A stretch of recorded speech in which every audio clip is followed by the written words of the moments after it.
तो आज हम डिस्कस करने वाले हैं काफी इंटरेस्टिंग टॉपिक्स के बारे में, which is cases of concave mirror. ठीक है, केसेस हम बचपन में पढ़ चुके हैं, बट हम थोड़ी अच्छी बातें करेंगे उसके अंदर, है ना। तो ध्यान से कान खोल के, आंखें खोल के देखते रहो रे ऑप्टिक्स, है ना। फास्ट स्पीड बिल्कुल मत करना, क्योंकि मैं ऑलरेडी फास्ट जाने वाला हूँ, राइट। तो चलिए, सबसे पहले मैग्निफिकेशन के बारे में सब लोगों ने सुना हुआ है। मैग्निफिकेशन क्या होता है, राइट। फिर हम कुछ इमेज फॉर्मेशन के बारे में डिस्कस करेंगे कि इरेक्ट इमेज क्या होता है। सब पता है, बट हमें ऐसा भी फील आएगा कि सर हमें कुछ नहीं पता, है ना। तो देखते हैं अब धीरे धीरे।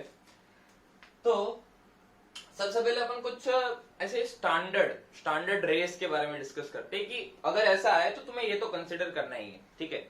वो सारी रेस तुम्हें पता होनी चाहिए। तो कुछ स्टैंडर्ड रेस ड्रॉ कर लेते हैं, है ना। तो 2-3 पेन यूज कर सकते हो। स्टैंडर्ड रेस, ठीक है भाई। पीली, नीली, गुलाबी, जो भी आपको यूज करनी आप कर सकते हो। लेट्स से अपने पास एक है कॉनकेव मिरर और अपने पास एक है कॉन्वेक्स मिरर, ठीक है। तो हमें इन मिरर्स के बारे में कुछ चीजें पता है। फॉर एग्जांपल, यहाँ पे लेट्स से इसका है फोकस और ये है इसका सेंटर ऑफ कर्वेचर। तो हमें पहली बात तो ये पता है कि अगर कोई भी रे है वो इनफाइनाइट ऑब्जेक्ट से आ रही है, इन्फिनिटी से आ रही है, तो वो कहां से पास करेगी। तो हमें पता है वो कहां से पास करेगी, फोकस से पास करेगी, ठीक है। एफ जितने डिस्टेंस पे पास करेगी। ये अपनी पहली रे हो गई। दूसरी रे क्या हो गई भाई, ये तो एक सीन हो गया। दूसरा, अगर मैं कोई रे को फोकस से पास कराऊं, ठीक है, तो वो क्या हो जाएगी, पैरेलल हो जाएगी। मतलब इसी का उल्टा, ठीक है। मतलब लेट्स से कि अगर कोई रे मैं ऐसे फेंकता मिरर के ऊपर इस तरीके से, तो वो क्या हो जाती, पैरेलल हो जाती। तो या तो पैरेलल फेंकेंगे तो फोकस से पास करेगी, फोकस पे फेंकेंगे तो पैरेलल पास करेगी। बस ये बात ध्यान रखनी है।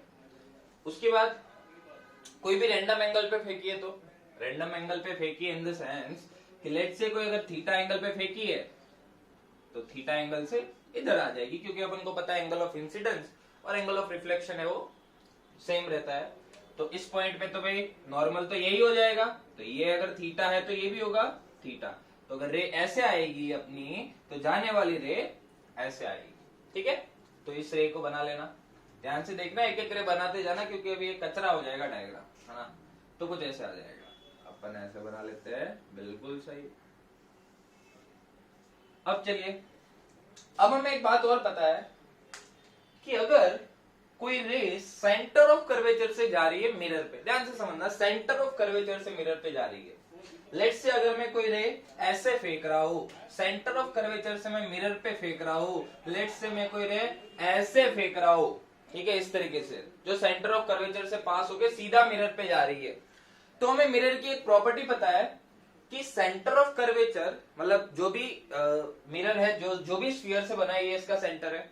तो हमें पता है कि सेंटर से मैं किसी भी लाइन पे अगर रेडियस बनाऊंगा तो that will B normal, in the sense ये जो रे है वो कैसे एक्ट करेगी, नॉर्मली। और अगर मिरर पे रे नॉर्मली जा रही है तो वापस ये कैसे आएगी, नॉर्मली आएगी भाई। इसमें कोई बुराई वाली बात नहीं है। इन द सेंस अगर रे ऐसे जाएगी तो वापस भी रे क्या ऐसे ही आएगी, ठीक है, सीधी सी बात है। तो ये कुछ स्टैंडर्ड रेज है जो हमें पता रहनी चाहिए। पहली पैरेलल जाएगी तो फोकस से पास करेगी, दूसरी सेंटर ऑफ कर्वेचर से जाएगी तो वापस वहीं के वहीं आएगी, तीसरी फोकस से जाएगी तो पैरेलल बन जाएगी, एंड अगर कोई भी रैंडम एंगल थीटा से ऐसे जाएगी तो थीटा से ऐसे ही हमने पोल का बनाया है, ये पोल यहाँ पर है, ठीक है। चलिए, तो ये आ गया अपना कॉनकेव मिरर का। अब हम बात करते हैं कॉन्वेक्स मिरर की। तो भाई कॉन्वेक्स मिरर के अंदर बस एक चीज का फर्क रहता है, इसका जो फोकस है ये बेचारा इस साइड रहता है, तो बस और कुछ नहीं, ठीक है। और इसका सेंटर ऑफ कर्वेचर कुछ उधर होगा, बोर्ड के उस साइड। तो अपन इधर तो नहीं बनाएंगे, हम एक काम करते हैं, इसको थोड़ा इधर बना लेते हैं, है ना। तो अच्छा रहेगा हमारे लिए भी, ठीक है। या तो इसको ही मिटा देंगे, ठीक है। तो फटाफट से इसको नोट डाउन कर लो, ठीक है। यस, चलिए। तो ये हो गया अपना कॉनकेव का। कॉन्वेक्स की बात करते हैं तो लेट्स से अपने पास कॉन्वेक्स मिरर है कुछ इस तरीके का, एंड उसके ऊपर हम रेज बना रहे हैं। तो कॉन्वेक्स मिरर में भी फोकस यहाँ पे रहेगा और सेंटर ऑफ कर्वेचर यहाँ रहेगा, और इसके अंदर एक रे आती नहीं है, रे आती हुई दिखती है। जैसे अगर मैं प्रिंसिपल एक्सिस के पैरेलल, ऑब्वियस सी बात है रे इसी साइड से आएगी, है ना, इस साइड से तो आ नहीं सकती, तो ऐसे आएगी रे पैरेलल, तो वो फोकस पे पास उसमें करती थी, इसके अंदर फोकस पे पास हुई दिखेगी। मतलब ये वैसे ऐसे जाएगी बट अपन को ऐसा लगेगा कि वो फोकस पे मिल रही है, रियलिटी में तो वो ऐसे जाएगी, ये वाली बात।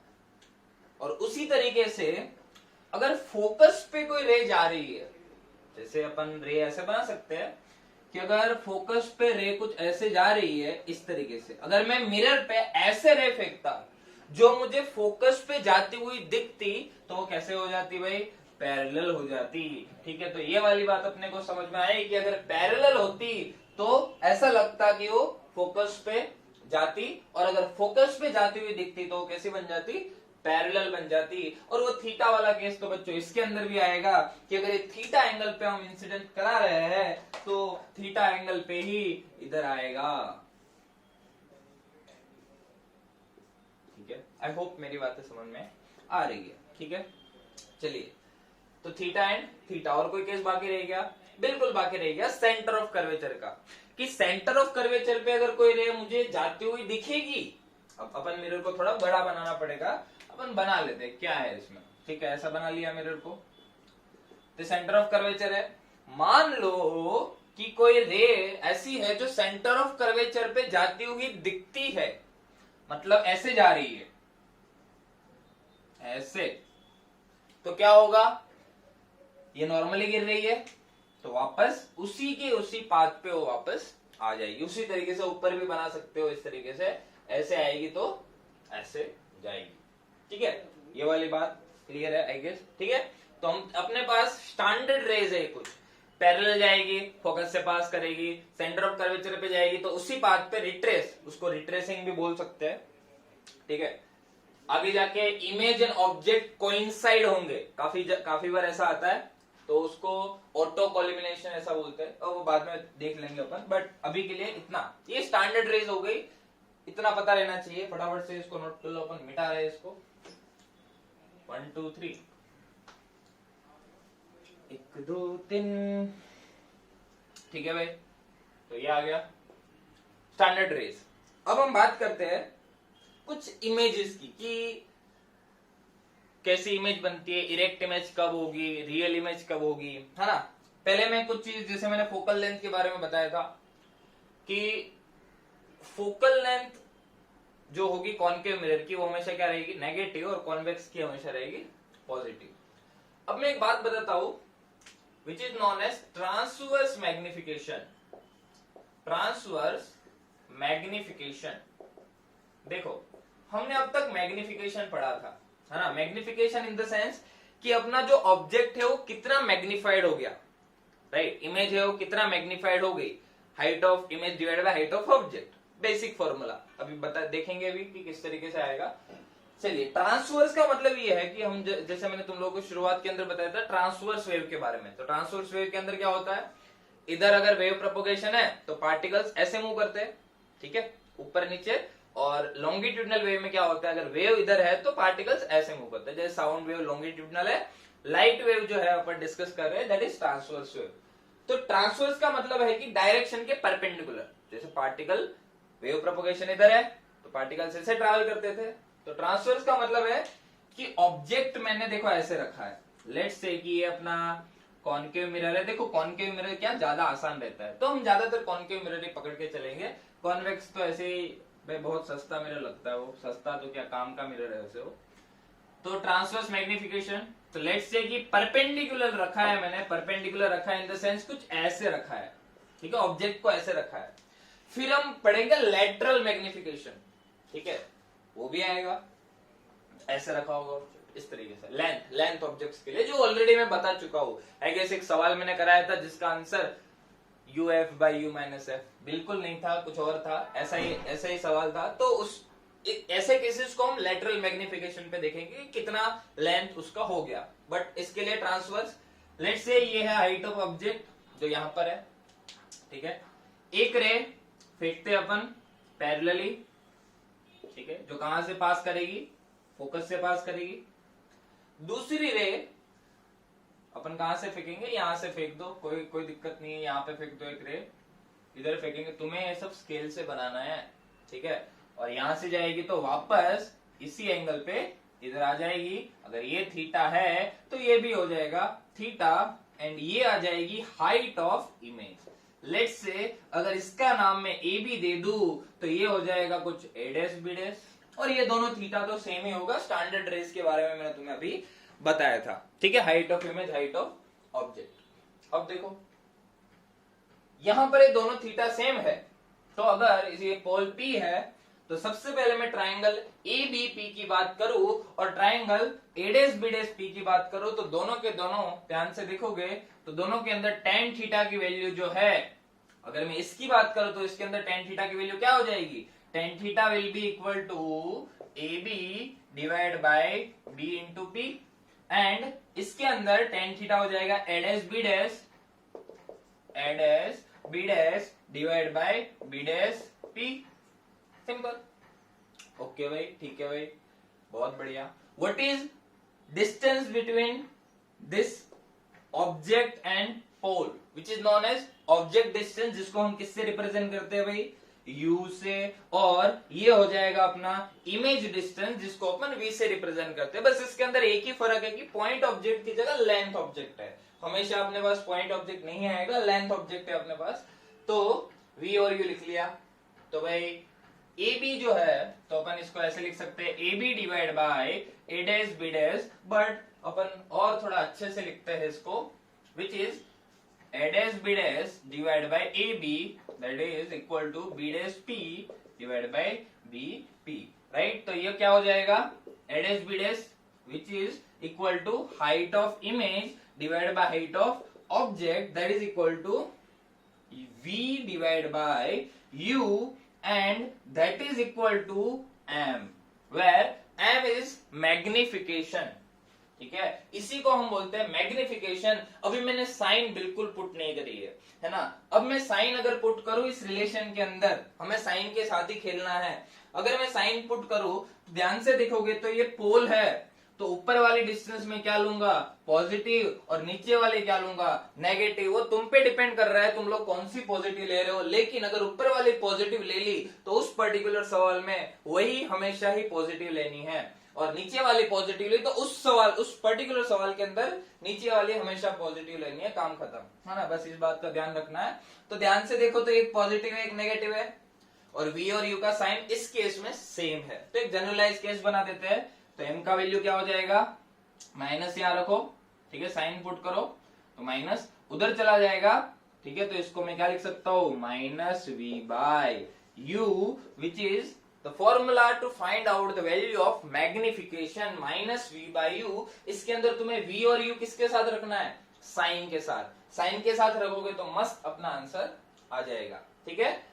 hi by h naught that is equal to minus v by u, that is equal to magnification, ठीक है भाई। ये हो गया अपना transverse magnification, height of image divide by height of object. कि कितना मिरर की वजह से अपना ऑब्जेक्ट था वो कितना मैग्निफाइड हो गया, वो डिपेंड करेगा कि ये डिस्टेंस कितनी है, उसके हिसाब से वो मैग्निफाइड होगा, वो अपन देखेंगे अभी। चलिए, तो पहली बात तो ये ट्रांसवर्स मैग्निफिकेशन के बारे में समझ में आना चाहिए। और बातें करते हैं भाई, ठीक है भाई, इतनी बात समझ में आई ट्रांसवर्स मैग्निफिकेशन के बारे में। अब मैं बताऊंगा कि अपन को इरेक्ट इमेज कब मिलेगी, इन्वर्टेड इमेज कब मिलेगी, एनलार्ज इमेज कब मिलेगी, और स्मॉलर इमेज कब मिलेगी, है ना। सिंपल सी बात। तो हम इसको मिटा रहे हैं, देख लो।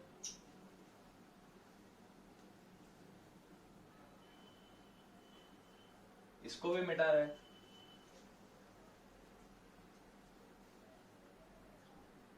ठीक है, बहुत बढ़िया सर। तो भाई हम बात करते हैं सबसे पहले एनलार्ज इमेज की। एनलार्ज्ड इमेज, और एक बात करेंगे हम स्मॉलर इमेज की, कि अपनी एनलार्ज इमेज कब बनेगी और स्मॉलर इमेज कब बनेगी। तो जब भी एनलार्ज इमेज बनेगी मतलब मैग्निफाइड इमेज बनेगी, एनलार्ज का मतलब मैग्निफाइड, मैग्निफाइड इमेज बनेगी इन द सेंस कि हाइट ऑफ इमेज जो होगी, अगर उसका मैग्नीट्यूड ले लो, that will be greater than height of object, obvious सी बात है।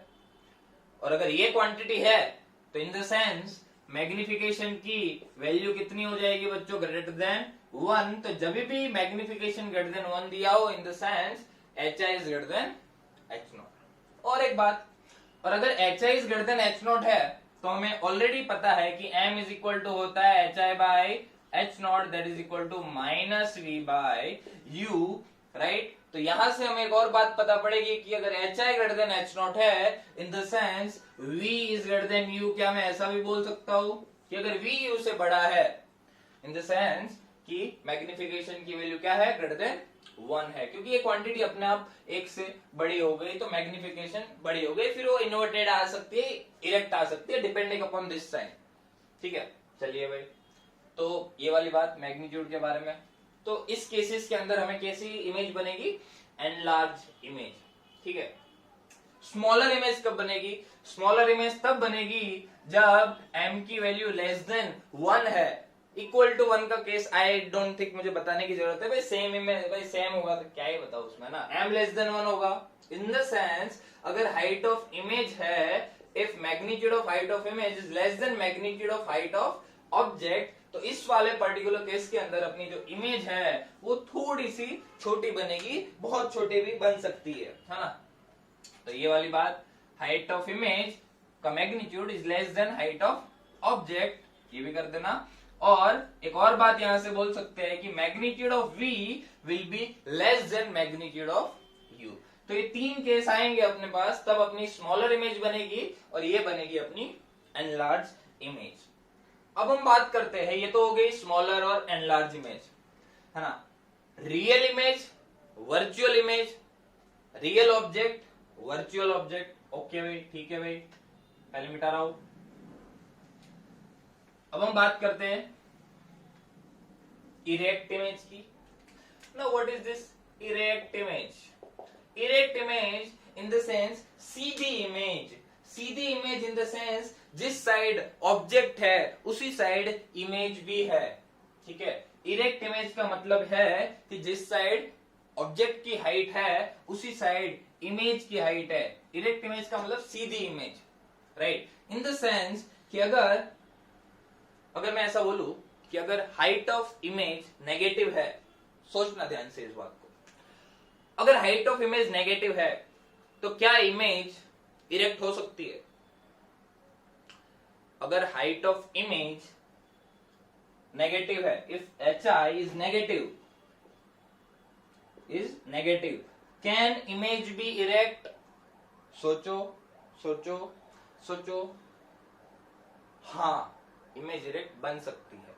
ठीक है, ऐसा क्यों, बताता हूं क्यों। लेट्स से ये है हाइट ऑफ ऑब्जेक्ट और यहां पे आई कहीं पे हाइट ऑफ इमेज। ठीक है, तो ये केस किसका है? इरेक्ट का, दोनों पॉजिटिव है। ओके, ठीक है भाई।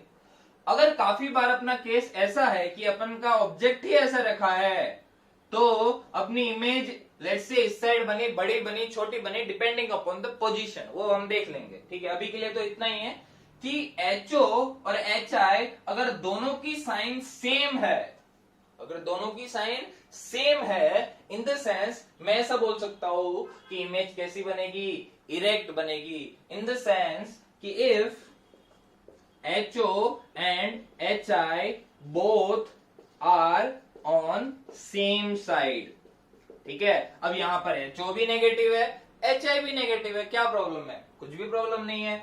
तो ऐसा जब होगा तब मैं ऐसा बोल सकता हूं कि इमेज कैसी बनेगी? इरेक्ट बनेगी। अगर दोनों सेम साइड के हैं तो मैं इसको ऐसे भी बोल सकता हूं कि दोनों कैसे होने चाहिए? सेम साइन के होने चाहिए, यस और नो।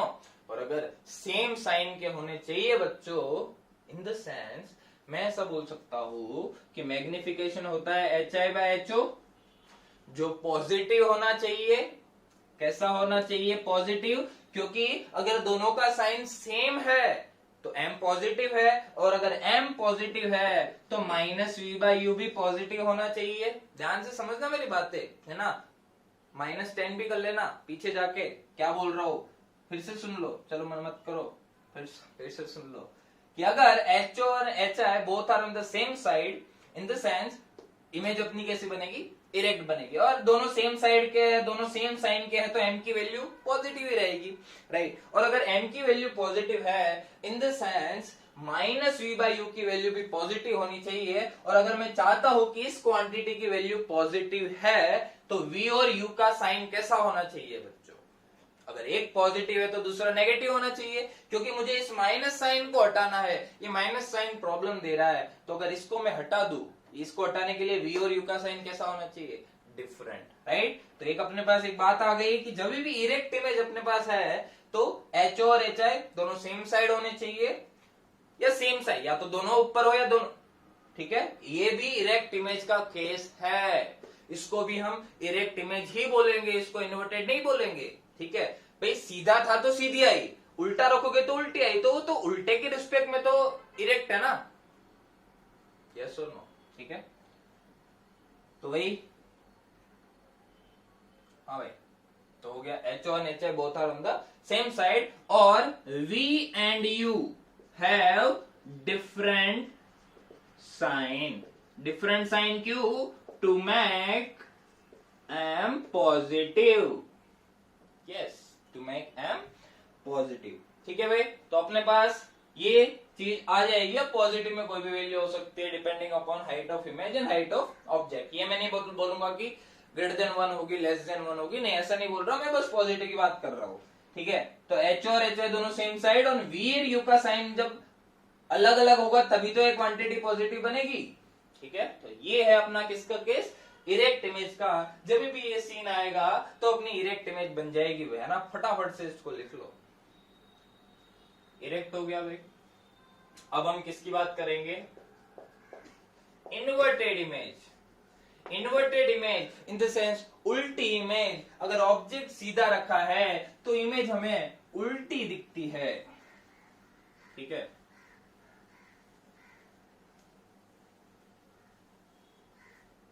तो वो कैसे मिलेगा भाई? लेट्स से कि अगर हाइट ऑफ ऑब्जेक्ट इधर है तो हाइट ऑफ इमेज इधर आना चाहिए, इन the sense HO and HI should be on different side. और अगर दोनों डिफरेंट साइड है तो मैं ऐसा बोल सकता हूं कि दे हैव डिफरेंट साइन, ठीक है। इसमें कोई बुराई वाली बात नहीं है। और अगर दोनों के पास बच्चों डिफरेंट साइन है तो m की वैल्यू क्या हो जाएगी? HI/H0। टीचर पागल हो गया है, फटाफट से लिख लो इसको। HI/H0 equal to -v/u। HI/H0 अगर नेगेटिव है और अगर इस क्वांटिटी को मैं चाहता हूं नेगेटिव बनाऊं तो v और u का साइन कैसा होना चाहिए? सेम होना चाहिए। तो v and u have same sign. अगर दोनों की साइन सेम है तभी तो ये m नेगेटिव होगा। और m नेगेटिव क्यों मुझे पता चला? क्योंकि HI और HO दोनों अपोजिट है, ठीक है, तभी तो बनेगी इन्वर्टेड इमेज। और अगर दोनों इन्वर्टेड इमेज है तो अगर एक पॉजिटिव है तो दूसरी नेगेटिव होगी। तो यहां से हमें पता चला कि m कैसा है? m की वैल्यू नेगेटिव आ गई भाई। अगर m की वैल्यू मुझे नेगेटिव करनी है इन द सेंस -v/u की वैल्यू नेगेटिव करनी है, तो अगर इसको नेगेटिव करना है तो ये नेगेटिव रहना ही चाहिए। तो v और u का साइन या तो दोनों पॉजिटिव हो या दोनों नेगेटिव हो, तो अपना काम हो जाएगा। तो अपनी कैसी इमेज आ जाएगी? Inverted image, right. I hope कि ये सारी बातें क्लियर है। रियल ऑब्जेक्ट, वर्चुअल ऑब्जेक्ट, ठीक है, सारी बातें अभी करेंगे। तो ये वाली बात, चलिए भाई, बहुत बढ़िया। इन्वर्टेड हो गया, इरेक्ट हो गया, इन्वर्टेड हो गया, उसके बाद एनलार्ज हो गया, स्मॉलर इमेज हो गया। रियल की बात करते हैं, real image, real object, virtual image and virtual object. Real image अगर है, अगर रियल इमेज मुझे मिली है, रियल ऑब्जेक्ट, चलो पहले ऑब्जेक्ट की बात करते हैं। तो अगर रियल ऑब्जेक्ट है तो रियल ऑब्जेक्ट का यू हमेशा कैसा रहेगा, रियल ऑब्जेक्ट का इन द सेंस कि हमेशा रे आ रही है वो ऑब्जेक्ट से आ रही है, ऐसा नहीं दिख रहा है कि रे कहीं से आ रही है। फॉर एग्जाम्पल अगर मेरा मिरर अपना ऐसा होता था और रेज कुछ ऐसे आती थी तो मैं ऐसा नहीं बोलता था कि रेज ऑब्जेक्ट से आ रही है, मैं ऐसा बोलता था कि ऑब्जेक्ट यहां पर रखा हुआ है ऐसा मानेंगे और इसको हम बोलते थे वर्चुअल ऑब्जेक्ट। हम ऐसा प्रतीत होगा कि रेज यहां से आएगी बट रियलिटी में रेज यहां से नहीं आएगी और उसकी कुछ इमेज बन जाएगी इधर, है ना, कुछ ऐसे जो भी बन रही है वो depending upon the data. But अपन ऐसा बोल सकते हैं कि अगर यहां पर आएगी तो मुझे ऐसा प्रतीत होगा कि यहां पर है। तो वर्चुअल ऑब्जेक्ट जब भी होगा तो वर्चुअल ऑब्जेक्ट का मतलब क्या है कि वो हमेशा मिरर के पीछे रहेगा, ठीक है। तो उसके लिए यू हमेशा कैसा रहेगा, पॉजिटिव, ठीक है, क्योंकि हमने बोला था कि जिस साइड जाए काम की रेज इस साइड जा रही है तो ये डायरेक्शन पॉजिटिव, ठीक है। तो यहां से यहां की डिस्टेंस क्या होगी, पॉजिटिव रहेगी। तो वर्चुअल ऑब्जेक्ट के केस में u की वैल्यू बच्चों हमेशा कैसी रहेगी, पॉजिटिव ही रहेगी। और अगर रियल ऑब्जेक्ट अपने पास है तो रियल ऑब्जेक्ट के लिए हमेशा रियल ऑब्जेक्ट मतलब रियलिटी में उससे रेज आ रही है, जब भी ऑब्जेक्ट यहाँ पर रहेगा तो यहीं से रेज आएगी, ऑब्वियस सी बात है। तो रेज इधर जाएगी तो ऑब्जेक्ट डिस्टेंस हमेशा हम इधर से लेंगे, तो u की वैल्यू हमेशा क्या रहेगी, नेगेटिव रहेगी भाई, है ना, इस बात का ध्यान रखो। और अगर रियल इमेज है मतलब रियल इमेज का इस साइड बनेगी, बिल्कुल इस साइड बनेगी। और अगर वर्चुअल इमेज है तो वर्चुअल इमेज इस साइड बनेगी। तो अगर रियल इमेज है तो उसके लिए v की वैल्यू क्या होगी बच्चों, नेगेटिव रहेगी। और वर्चुअल इमेज है तो v की वैल्यू क्या रहेगी, पॉजिटिव रहेगी। आई होप कि ये सारी बातें क्लियर है, real object, virtual object, real image, virtual image, right, सारी बातें अपन कर सकते हैं। एनलार्ज इमेज देख लिया, स्मॉलर इमेज देख लिया, इरेक्ट इमेज देख लिया, उसके बाद क्या देख लिया, उसके बाद भूल गया मैं, ठीक है, इरेक्ट था, इन्वर्टेड, यस इन्वर्टेड, और ये सारी बातें। कॉनकेव मिरर होगा उसके लिए पॉजिटिव, सॉरी एफ नेगेटिव, और वैक्स होगा कॉन्वेक्स तो उसके लिए एफ क्या होगा, पॉजिटिव रहेगा। तुम्हें लग रहा है मैं ऐसी बातें क्यों बता रहा हूं, ठीक है, अगले वाले में मैं केसेस पढ़ाऊंगा तो उसके लिए काम आएगा। केसेस जो मैंने बताया था कि ऑब्जेक्ट इधर रखा है तो इमेज कहाँ बनेगी, एफ और इसके बीच में रखी है तो कहाँ बनेगी, वगैरह वगैरह, ठीक है। तो ये सारी इमेज फॉर्मेशन के बारे में, इमेज के बारे में डिस्कशन तुम्हें पता रहना चाहिए, फटाफट से इसको नोट कर लो, बाकी अपन पढ़ते हैं, ठीक है। सवाल भी मैं एक दे देता हूँ वैसे, ठीक है, उसके बाद ही जाते हैं। चलिए भाई, हो गया, ये हो गया, हो गया।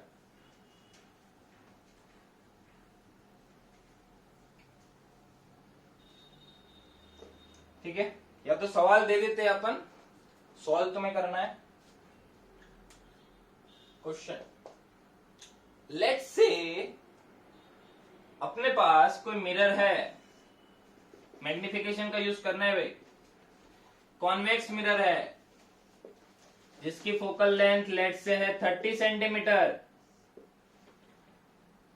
और अपना जो ऑब्जेक्ट है वर्चुअल ऑब्जेक्ट है, चलो वर्चुअल ऑब्जेक्ट है, कुछ ऐसे ऐसे जा रही है रे और कुछ रे जा रही है ऐसे, तो दोनों अपने को पता है पीछे यहां मिलती हुई दिखेगी। तो ये हो गया अपना वर्चुअल ऑब्जेक्ट। और इस वर्चुअल ऑब्जेक्ट की खास बात क्या है बच्चों, इस वर्चुअल ऑब्जेक्ट की खास बात यह है कि ये लेंथ ऑब्जेक्ट है और कुछ नहीं, लेंथ ऑब्जेक्ट रहेगा और वर्चुअल भी रहेगा, तो हमें मजा आएगा सॉल्व करने में। और लेट्स से कि इसकी जो पोजीशन है और वो मुझे दी है यू की वैल्यू, पॉजिटिव नेगेटिव देख लेना, 80 सेंटीमीटर है, ठीक है, 80 सेंटीमीटर है। तो मुझे वही बताना है कि इमेज कहां बनेगी, इमेज की हाइट क्या होगी, वगैरह वगैरह, ठीक है। फटाफट से इसको ट्राई कर लेना, इसको मैं नेक्स्ट क्लास में बिल्कुल सॉल्व कराऊंगा, राइट। चलिए